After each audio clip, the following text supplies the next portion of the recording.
Welcome to the fascinating world of mineral exploration, where fortunes are made and lost based on the ability to predict what lies hidden beneath the Earth's surface. In this high-stakes environment, how do geologists and engineers make multi-million-dollar decisions based on just a handful of drill holes? The answer lies in a powerful scientific discipline called geostatistics. This series, Geostatistical Methodologies in Mineral Exploration, will be a guide through this essential field. In Part 1, we'll lay the groundwork, exploring what geostatistics is and why the data we use is the absolute bedrock of everything that follows. So, what exactly is geostatistics? At its core, it's a powerful fusion of geology and statistics. Think of it as the scientific language we use to understand and quantify spatial patterns. In mineral exploration, we're dealing with data that is often sparse, irregularly spaced, and full of variation. A simple average of a few samples just won't cut it. Geostatistics gives us a robust set of tools to tackle this complexity. Its strategic importance cannot be overstated. It allows us to quantify how mineral grades change from one location to another,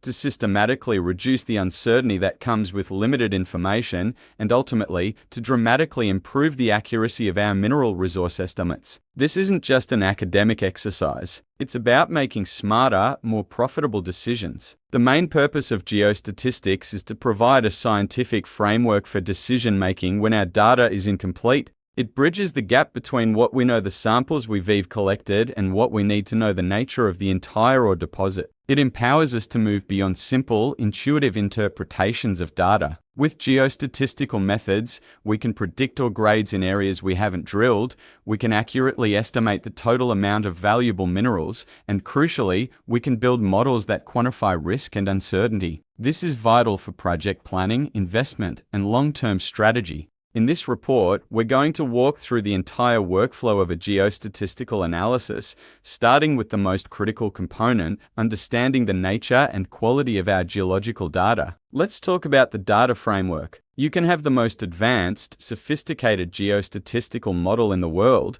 but if it's built on poor, misunderstood, or unrepresentative data, the results will be unreliable at best and disastrously wrong at worst. This is a fundamental principle: garbage in, garbage out. That's why a rigorous, methodical approach to collecting and classifying data is the non-negotiable first step in any resource estimation project. Before we can even think about building a model, we have to deconstruct the types of data we are working with and ensure that our sampling methods are capturing the true geological reality of the deposit. Everything hinges on the quality of this initial data. To begin, we need to classify our data. Geological information comes in various forms, and we can group it into 4 primary types. Each type has unique properties that determine which statistical methods are appropriate for analysis. Understanding this classification is key to handling the data correctly. First up is nominal data. This is categorical data that doesn't have a natural order or rank. Think of them as qualitative labels. A perfect example is rock type. You might have granite, basalt, or sandstone. You can't say that granite is greater than or less than sandstone. They are simply different categories.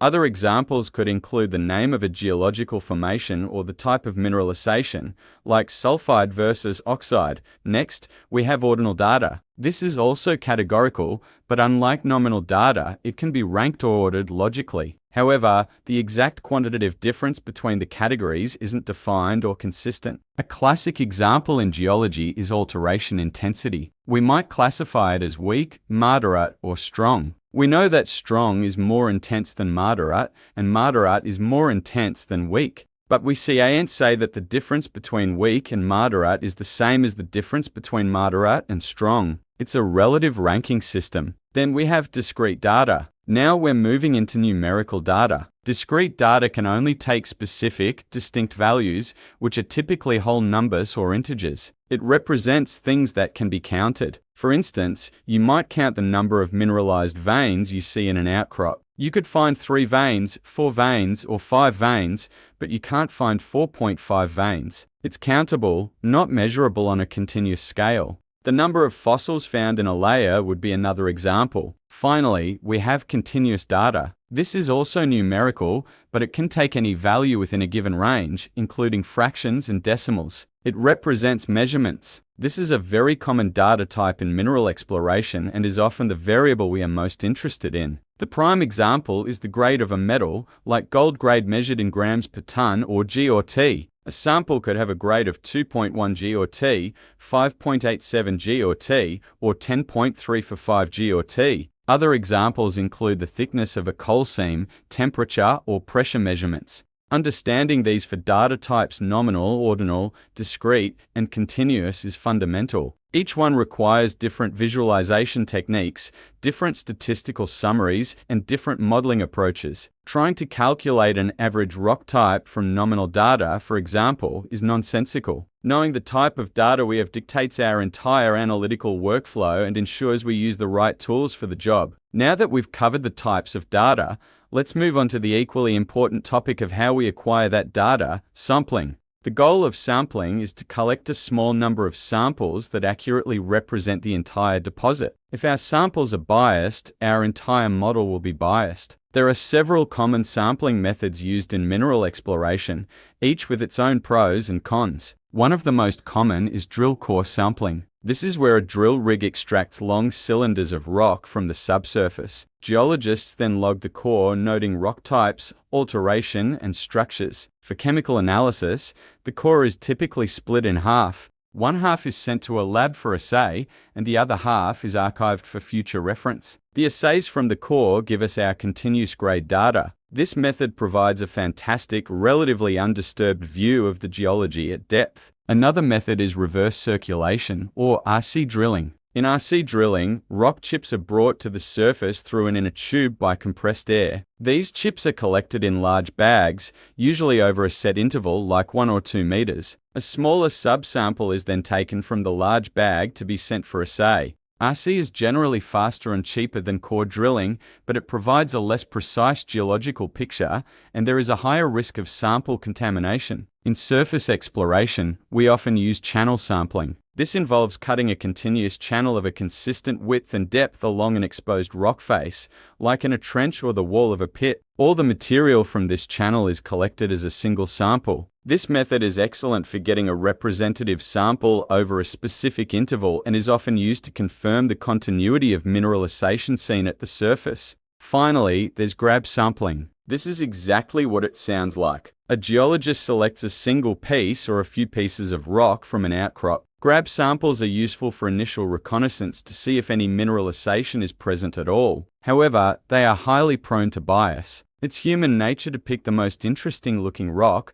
which might have a much higher grade than the surrounding average. Therefore, grab samples must be treated with extreme caution in any statistical analysis. Each of these sampling methods produces data with different characteristics and levels of confidence. Drill core gives us precise depth information, while RC samples are averaged over an interval. Channel samples represent a larger area, and grab samples are just a single point. A key part of the geostatistical workflow is understanding the support of each sample, that is, the volume, shape, and orientation of the material it represents. We cannot simply mix data from different sampling methods without carefully considering these differences. So, to recap this crucial first part, geostatistics is the science of spatial data analysis, and it's indispensable for modern mineral exploration. It helps us quantify uncertainty and make better predictions about the value of a deposit. But any geostatistical model is only as good as the data it's built on.